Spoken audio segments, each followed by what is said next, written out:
Good morning guys, in front of me is XIAOMI 15T and let me show you how to change for ringtone.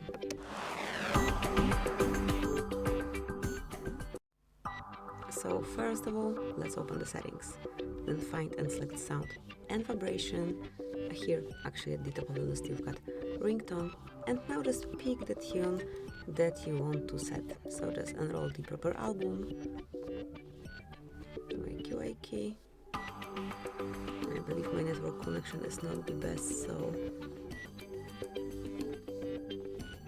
okay, I am not able to open any category.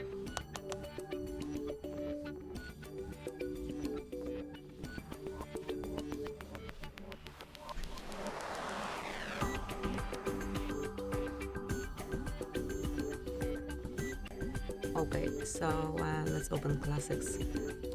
Just remember that if you wish to explore more sounds, you have to have a not great, but quite good network connection. So let me pick out the classics. From classics, for example, this one.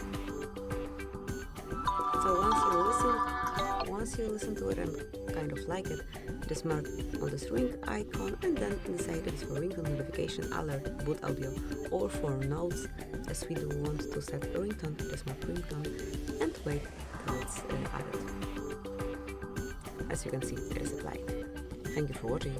Please subscribe our channel and leave the thumbs up.